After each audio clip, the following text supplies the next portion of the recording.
Toute la Bible, d'une couverture à l'autre, présente le Seigneur Jésus-Christ.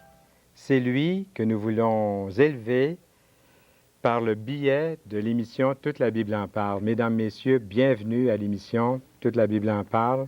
Les chanteuses Carole Larin et Guylaine Olivier sont de retour à l'émission. Dans quelques instants, vous les rencontrerez. Et Lise Valcourt, que vous entendrez dans sa chronique de livre dans quelques instants. Et en ce qui me concerne, je m'entretiendrai avec vous du sujet « À quoi sert l'Église ?» Et avant d'aller plus loin, j'aimerais vous montrer les deux ouvrages, les deux livres que nous vous offrons. C'est gratuit.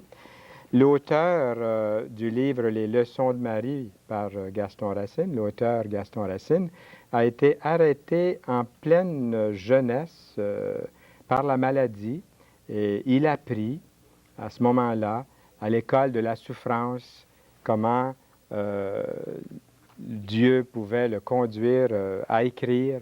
Et il a de nombreux ouvrages, des écrits qui sont intéressants. Et nous en avons un aujourd'hui, peut-être l'un des plus intéressants, les leçons de Marie, Mère de Jésus. Est-ce que vous avez les numéros de téléphone? Vous aimeriez les noter? Les voilà. Vos désirs sont comblés. Notez-les bien et au cours de l'émission, vous pouvez composer ces numéros, nous appeler et faire la demande de ces ouvrages que nous vous offrons. C'est gratuit. Alors, profitez-en au cours de l'émission. Appelez-nous et faites connaître aussi en même temps vos propres commentaires, vos questions. C'est une émission de participation. On aime bien ça lorsque vous nous appelez. Et dites-nous comment vous allez aujourd'hui et quels sont vos plans. Quels sont vos plans présentement pour l'avenir? Est-ce que dans vos plans, vous incluez la volonté de Dieu? Alors, je vous pose la question et appelez-nous et faites-nous connaître ce que vous pensez de tout ce que je vous ai dit maintenant. Nous allons passer à la chronique de livres. La semaine dernière, Lise Valcourt était notre invitée. Aujourd'hui, elle est à l'intérieur de cette chronique. Bonjour, Lise Valcourt. Bonjour. Nous vous écoutons. Ça me fait plaisir d'être ici. Pour aller avec le thème de ce soir, « À quoi sert l'Église », j'ai pensé vous amener deux livres très différents l'un de l'autre. Le premier, c'est un album avec des photos à l'intérieur bien colorées. Le titre, c'est « L'Église défie les temps », ou comme sous-titre « Les grandes étapes de l'histoire du christianisme ». C'est un livre de Tim Dowley aux éditions Sator EBV. C'est un rapide survol de l'histoire de l'Église. En gros, ça nous explique c'est quoi que l'Église de Christ, de Jésus, a souffert, le temps de la persécution, les pouvoirs politiques, qu'est-ce qu'ils ont fait là, dans le domaine religieux. Ça parle aussi de la sécularisation, le libéralisme ou le légalisme qu'on peut vivre encore aujourd'hui dans nos églises. Ça parle aussi des changements qu'il y a eu au cours de l'histoire avec certaines personnes qui ont marqué l'histoire de l'Église. On pense à Luther, Martin Luther. Pardon, oui, à Calvin. Le but de cet ouvrage-là, c'est de nous montrer que l'Église du Seigneur, elle est encore vivante et puis qu'elle ne cesse pas de grandir malgré toute la souffrance qu'elle a pu vivre puis qu'elle vit encore. Le deuxième livre, c'est un livre un peu plus technique. C'est « Pourquoi l'Église » de Alfred Kuen. C'est aux éditions Emmaüs. C'est un petit livre, il est très intéressant. C'est un cahier qui présente un travail de recherche sérieux qui a été fait à partir des Écritures. Et puis pour vous dire comment c'est sérieux, ils ont même pris dans les Écritures certains mots grecs, certains mots araméens qui expliquent pour mieux faire comprendre l'Église. Mais malgré tout, ça demeure un petit livre qui est simple à lire et puis qui est aussi pratique.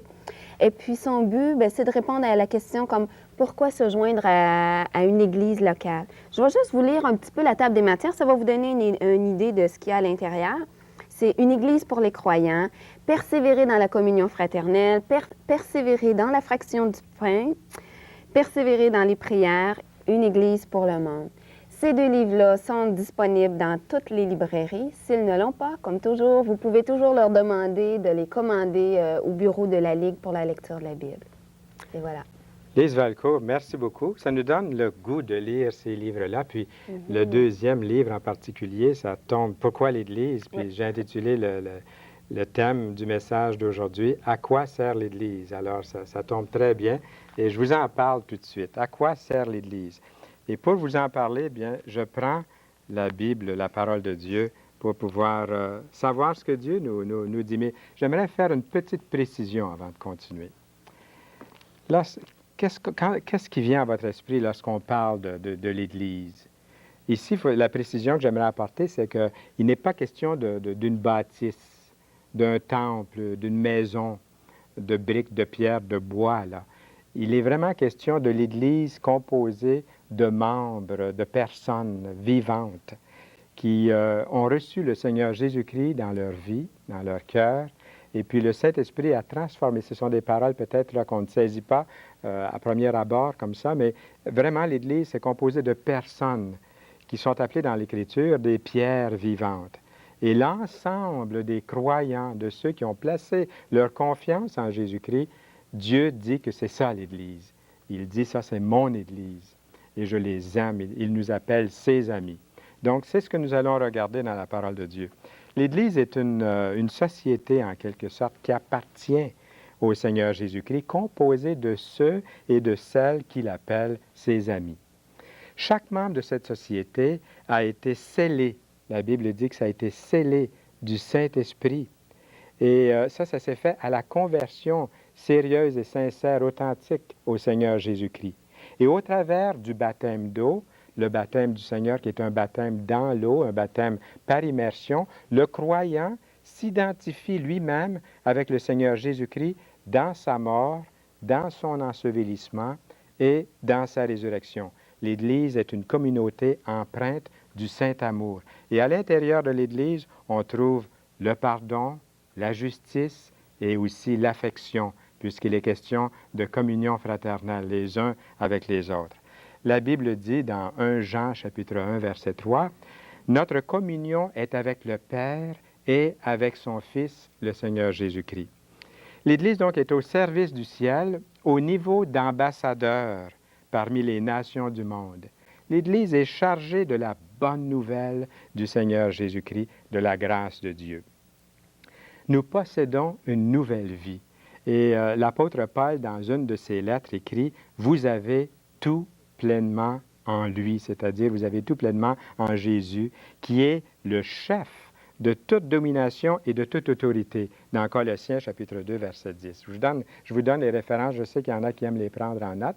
Et l'apôtre Paul, dans une autre lettre, écrit « Dieu est fidèle, lui qui vous a appelé à la communion de son Fils, Jésus-Christ notre Seigneur. » L'Église de Dieu n'est pas, comme généralement plusieurs le croient, n'est pas le total des églises locales, ni la somme de toutes les soi-disant dénominations des églises. L'Église n'est pas composée de dénominations, comme on croit généralement, ou d'églises, de groupes, mais de croyants individuels qui se confient dans le Seigneur Jésus-Christ. C'est ça qui compose l'Église du Seigneur sur la terre. Nous avons chacun des arrière-plans différents. Pourtant, de chaque individu qui fait partie de cette Église, que la Bible appelle une pierre vivante, eh bien, de chaque individu qui appartient à Jésus, on peut dire il est un membre de l'Église de Jésus-Christ. On peut dire aussi il doit faire partie probablement, et nous espérons, qu'il fait partie d'une Église locale.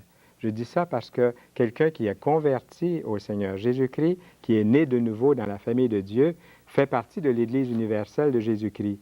Mais la parole de Dieu nous interpelle, nous dit que nous devons aussi faire partie d'une Église, nous identifier à une Église locale, à un groupe de chrétiens. Nous allons en parler dans quelques instants. Paul parle de ses fidèles collègues dont les noms sont écrits dans le livre de vie. C'est ça le registre. Le nom de ceux qui font partie de cette Église sont écrits dans le registre de Dieu. C'est comme si Dieu avait un grand, grand livre ou un ordinateur avec une mémoire incroyable et le nom de chaque personne née de nouveau est dans son livre à lui. C'est ce que dit la Bible dans Philippiens 4, verset 3. Elle est une communauté, cette Église, donc, de racheter de ces personnes nées de nouveau qui sont enregistrées dans le livre de vie, comme nous dit l'Écriture. Et le ciel voit cette communauté comme une entité complète dans le Seigneur Jésus-Christ. Vous voulez savoir où est-ce qu'est le bureau chef? Sortez votre crayon, votre bout de papier, notez-le bien, et déjà vous devinez très bien là où est le bureau chef de cette communauté est dans le ciel, oui. Et sa seule tête, je vous la donne d'après l'Écriture, sa seule tête est le Christ lui-même. L'Église regarde directement au Seigneur, à Jésus-Christ, sa tête. Le corps entier de la communauté est centré seulement sur le Christ lui-même, sur Jésus, au milieu d'eux, comme dit l'Écriture. Car là où 2 ou 3 sont assemblés en mon nom, dit Jésus, je suis au milieu d'eux. Ces paroles sont écrites dans Matthieu 18, verset 20. Un tel rassemblement, ayant le Seigneur au milieu d'eux, quoique souvent petit en nombre et grand en puissance. Jésus a dit, je vous dis encore que si 2 d'entre vous s'accordent sur la terre pour demander une chose quelconque, elle leur sera accordée par mon Père qui est dans les cieux. Matthieu 18, 20. Celui qui est au milieu d'elle, de cette Église, a toute la puissance au ciel et sur la terre. Jésus s'étant approché leur parlant ainsi, tout pouvoir m'a été donné dans le ciel et sur la terre. Matthieu 28, verset 18. Celle-ci est l'Église véritable que Satan ne peut pas toucher et contre laquelle les portes de l'enfer ne peuvent prévaloir. Un mot maintenant concernant les églises locales. L'Écriture parle d'une seule Église, l'Église de Dieu, mais elle parle aussi d'un grand nombre d'églises locales. Chaque Église locale est complète en elle-même. Elle est comme l'image de cette Église universelle ou l'inverse peut être dit aussi également, avec le Seigneur Jésus-Christ comme tête, exactement comme il est la tête de l'Église universelle. L'Écriture dit, en lui, tout l'édifice bien coordonné s'élève pour être un temple saint dans le Seigneur. L'Écriture continue en disant, en lui, vous êtes aussi édifiés pour être une habitation de Dieu en esprit, dans Éphésiens 2, 21 et 22. Chaque chrétien est un membre de l'Église pour toujours, mais il peut, dans sa vie sur la terre, avoir appartenu à plusieurs églises locales. J'ai compté que je faisais partie à l'heure actuelle de la 7e église locale. Non pas que le chiffre 7, on dit que c'est le chiffre parfait, que j'ai atteint l'église parfaite, mais c'est selon les circonstances, ça arrive comme ça. Mais je fais partie de l'Église universelle, bien que sur la terre, j'ai pu faire partie de différentes églises locales. Les églises locales sont là, comme des lampes allumées par le Seigneur Jésus-Christ dans le monde. Elles sont des flambeaux que lui-même, il allume. Elles sont composées d'êtres ayant 2 natures, des personnes qui ont l'Esprit de Dieu, mais qui sont des mortels, des personnes dans lesquelles se trouve ce grand trésor que Dieu place dans le cœur de celui qui lui fait confiance, qui l'accepte comme Seigneur et Sauveur. C'est des vases de terre, des vases terrestres, mais chaque chrétien qui appartient au Christ peut, importe son nom, a le devoir d'appartenir à une Église locale, d'assister, de participer aux activités de l'Église. La Bible dit dans Galates, chapitre 3, verset 28, « Il n'y a plus ni juif ni grec, il n'y a plus ni esclave ni libre, il n'y a plus ni homme ni femme, car tous, vous êtes un en Jésus-Christ.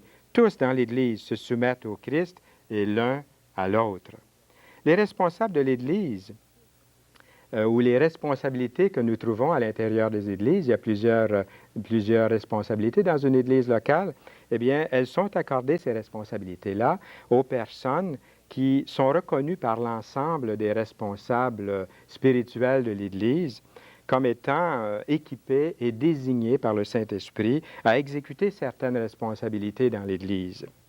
Mais chaque croyant, d'après l'Écriture, a la responsabilité et la joie d'obéir à Dieu. L'Église locale est là pour nourrir le troupeau de Dieu, pour enraciner les jeunes dans la foi, pour soutenir haut la parole du Seigneur. Elle s'automultiplie, elle avertit face au péril, elle envoie des bouées de sauvetage, elle sème et rassemble la récolte, elle grandit en lui et se nourrit du pain de vie. Il y a quelque chose dans l'Église pour tout le monde, tous ceux qui voudraient s'activer puis faire quelque chose Et c'est pour ça que je vous disais, je ne sais pas si c'était aujourd'hui, à l'émission d'aujourd'hui, ou la semaine dernière, à l'émission, je vous disais qu'une personne nous avait appelé, elle était très seule, et elle nous a rappelé quelques semaines plus tard, puis elle a dit, je ne suis plus seule. Comment ai-je fait depuis que son mari l'avait laissée, ça faisait déjà une vingtaine d'années, comment se fait-il que pendant 20 ans, je ne vous ai pas trouvé? Nous l'avons mis en contact avec un groupe de chrétiens, et elle n'était plus seule. Elle a retrouvé le Seigneur, puis en plus, elle a retrouvé une famille. Et il y a quelque chose à faire pour elle dans cette famille, comme elle a réalisé. Tous les membres sont capables de produire, de s'améliorer au travers des dons que le Seigneur leur a donnés, de leurs capacités spéciales, de leurs aptitudes, de leur vocation que le Seigneur leur donne. Par exemple, ceux qui ont développé une facilité spéciale pour l'enseignement ou pour évangéliser ou pour prendre soin du troupeau ou à défendre la foi, à prendre soin des choses administratives de l'Église. Ce sont des choses que chaque personne dans l'Église va trouver à un moment donné sa place pour mettre ses dons, ses capacités au service de Dieu. Les Écritures parlent de 4 pratiques générales de l'Église. Elles sont les suivantes. Il continuait avec persévérance dans la doctrine des apôtres, la communion fraternelle, il rompait le pain et aussi il participait à des réunions de prière.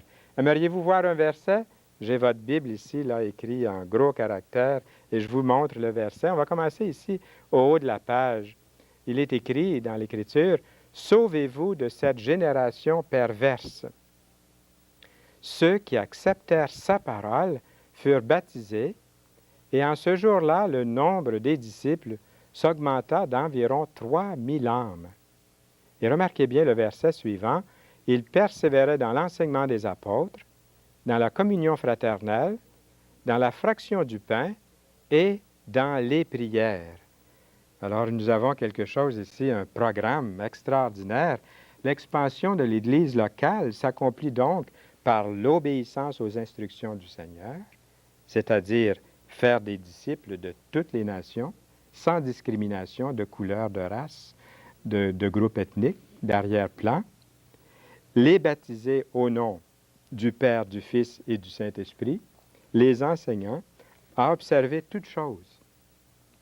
L'Église évangélise, l'Église baptise et enseigne, de sorte que ceux qui la composent apprennent et gardent la doctrine des apôtres et observent le repas du Seigneur. Ils persévérèrent dans la communion fraternelle et dans les prières, comme ils s'étaient engagés de le faire. Alors, qu'est-ce que vous en pensez, chers amis? Est-ce que ce que vous avez entendu aujourd'hui, à quoi sert l'Église, était un peu différent de ce que vous aviez déjà peut-être entendu autrefois? Alors, nous aimerions beaucoup connaître vos pensées, vos réactions. Alors, vous pouvez nous appeler, vous allez voir un peu plus tard au cours de l'émission, nous allons, si vous n'avez pas déjà noté les numéros de téléphone, nous allons vous faire connaître les numéros de téléphone.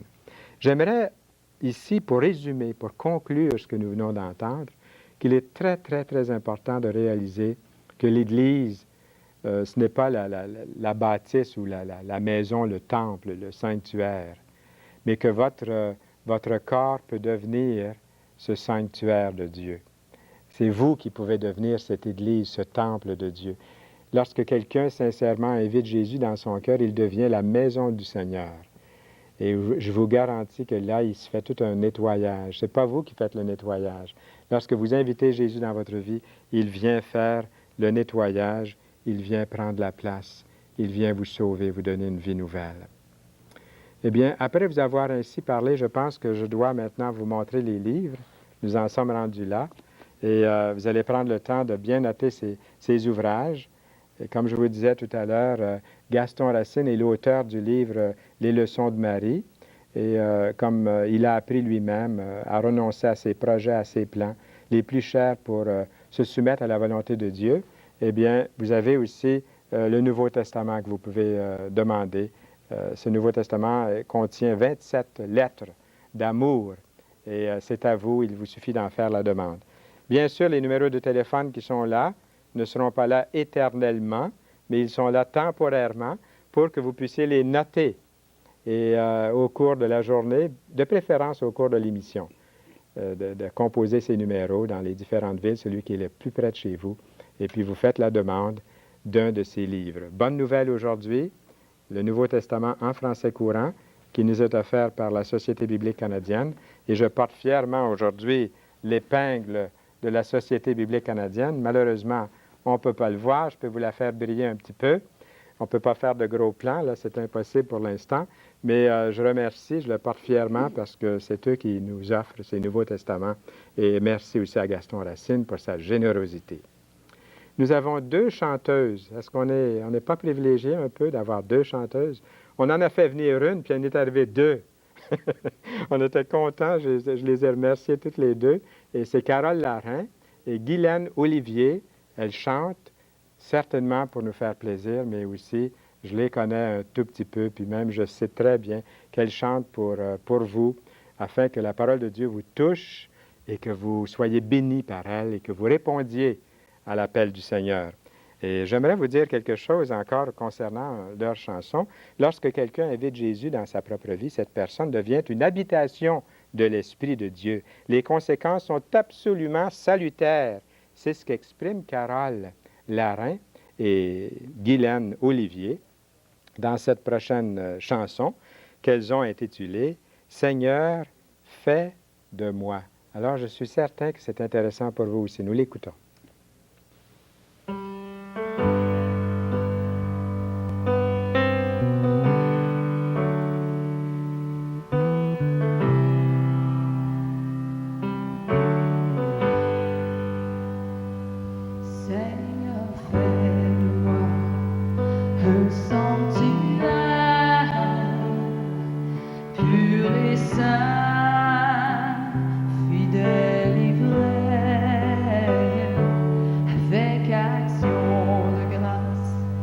Je serai toujours un sanctuaire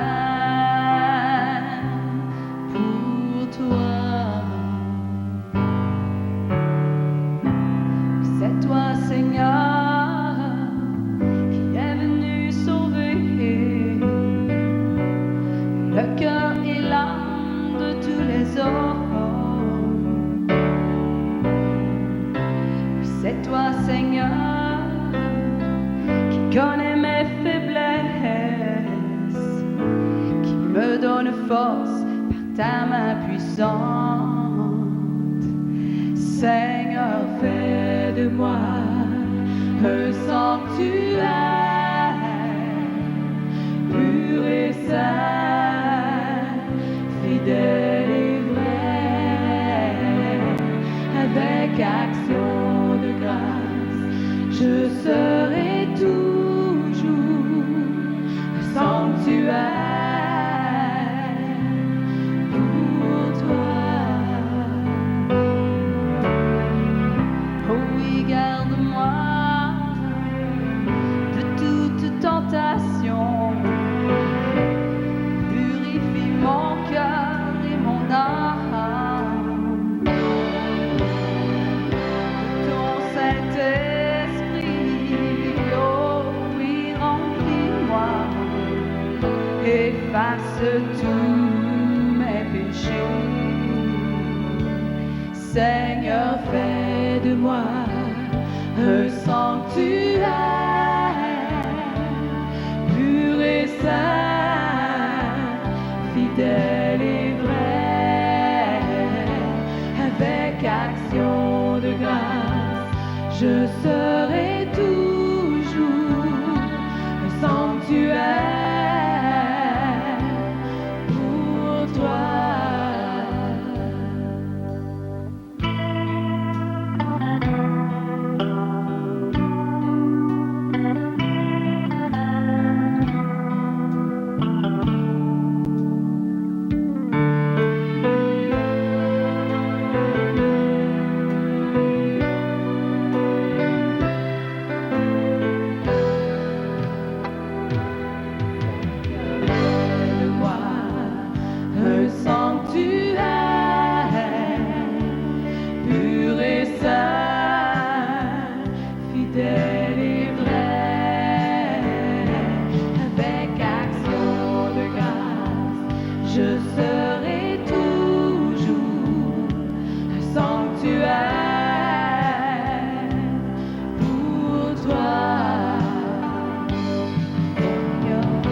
Je serai toujours le sanctuaire pour toi. Seigneur, près de moi, un sanctuaire pur et saint, fidèle et vrai, avec action de grâce, je serai toujours un sanctuaire pour toi. Eh bien, c'était Guylaine Olivier et Carole Larin. Elles vont nous revenir dès la prochaine émission. Ne manquez pas ces émissions. Vous avez noté les numéros de téléphone. Vous allez avoir une adresse dans quelques instants. Vous connaissez les ouvrages Bonne Nouvelle aujourd'hui et les leçons de Marie. Demandez-les dès l'instant. Il nous fera plaisir de vous les faire parvenir. Et la semaine prochaine, c'est Gilles et Claudette Bédard qui viendront. Nous allons nous rendre, c'est-à-dire auprès d'eux. Et Carole Larin et aussi Guylaine Olivier seront de retour parmi nous pour faire la chanson « Jésus est toujours vivant ». À bientôt!